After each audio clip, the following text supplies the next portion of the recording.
Salut à tous, j'espère que vous allez bien. On se retrouve pour une nouvelle vidéo sur Nabil El-Moudni qui balance de gros dossiers sur la production des Marseillais. Il annonce également qu'il va faire de grosses révélations sur les candidats ce soir. Je vous laisse tout de suite avec la vidéo. N'hésitez pas à réagir en commentaire, à liker et à vous abonner. Salam alaikum la team, j'espère que tout le monde va bien. Aujourd'hui, je vais vous régaler. Aujourd'hui, Nabil colère. Nabil très colère. Bon, je suppose que vous avez dû voir, ça fait plusieurs semaines que la production des Anges prend cher. Prend très cher. Et attention, je ne les défends pas, à juste titre. Parce que pour moi, une production qui fournit de la drogue à ses candidats, une production qui paye plus les femmes pour qu'elles couchent, parce que c'est clairement ce qui a été dit sur Touche pas à mon poste, une production qui côtoie l'acharnement sur autrui, bah, c'est une production qui mérite d'être descendue comme la production a été descendue. Par contre, ce qui me gêne, et là où je ferme ma bouche depuis une semaine mais que c'est plus possible, c'est que la production d'en face fait pire, et preuve à l'appui, je vais vous le montrer, mais que Cyril Hanouna et sur Touche pas à mon poste, on n'en parle pas. Et ça fait plusieurs fois que je commence à le remarquer que sur Touche pas à mon poste, ils sont plus impartials.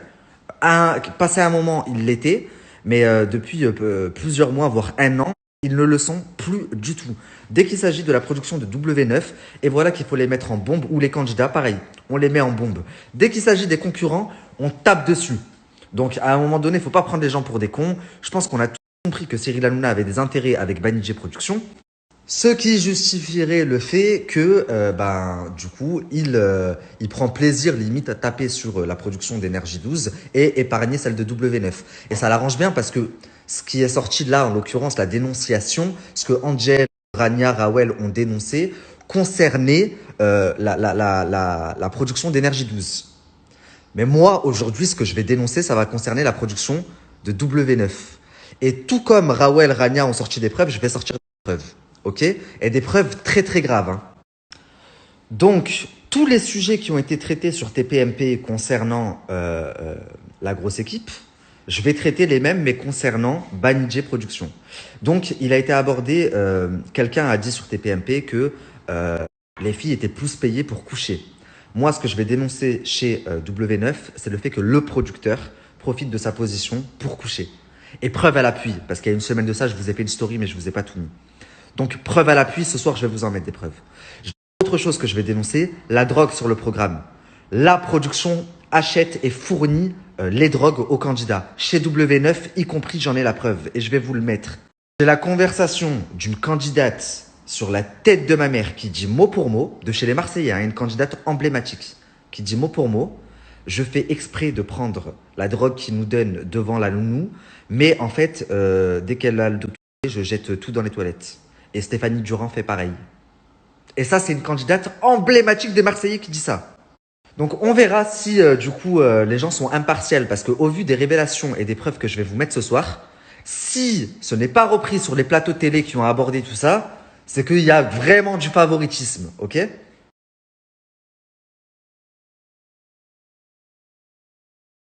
Donc les amis, contrairement à ce qui a été dit sur Énergie 12, parce que ça c'est quand même très grave, la production ne prostitue pas ses candidates.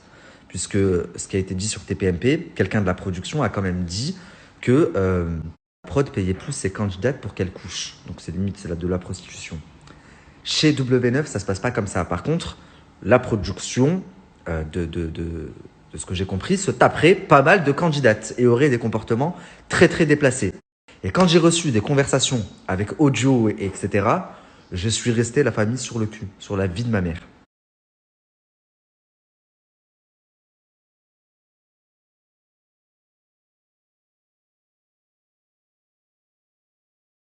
Je vous mets simplement l'eau à la bouche un petit peu, mais comme vous pouvez le voir là dans les captures, donc le producteur est en train de parler avec une de ses candidates. Je ne sais pas pour vous, mais en 2020 ou en 2021, personne n'appartient à personne en fait. Un être humain ne peut pas appartenir à quelqu'un. D'accord? On ne dit pas à quelqu'un tu m'appartiens à vie, t'es à moi. Je ne sais pas c'est quoi cette mentalité, mais si la production réfléchit comme ça et pense comme ça, bah déjà ça en dit long. Donc soyez attentifs à la vidéo de ce soir, vraiment.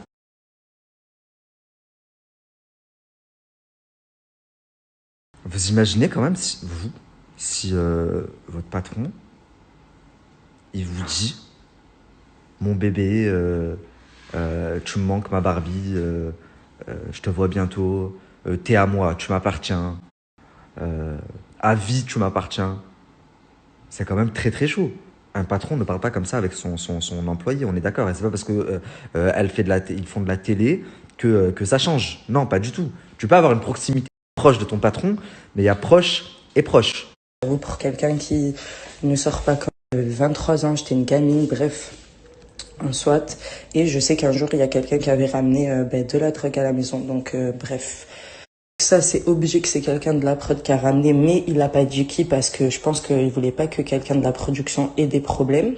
Après, je sais que il y a aussi de la C qui a tourné. Je sais qu'il y en avait parce que, bref, j'ai vu certains candidats, dont d'avoir voulu l'arnaquer, d'avoir voulu le foutre dans la merde avec Magali par rapport à ce Renoir-là. Et Kevin, il a essayé de s'en sortir par tous les moyens, va appeler Magali et lui faire dire des trucs qui étaient pas vrais. Et du coup, Julien, il l'a mal pris. Je sais pas. Écoute, des embrouilles de déchirés, il pleure parce qu'il était déchiré.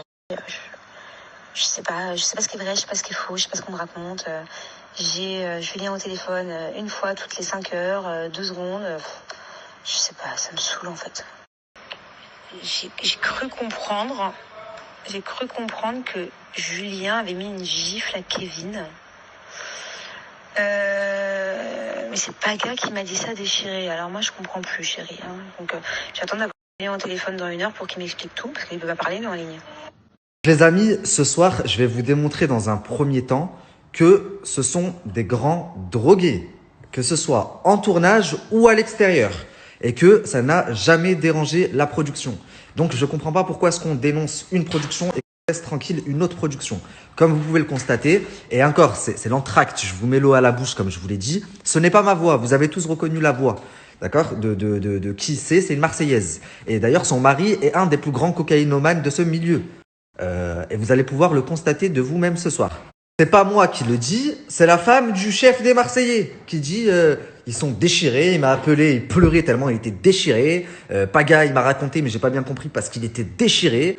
On abordera également la famille, parce que là ça vient de me venir en tête, le comportement que les personnes peuvent avoir une fois qu'elles sont sous l'emprise de certaines drogues comme la cocaïne et le danger que ça peut apporter, surtout quand on a des enfants, etc. Vous imaginez bien.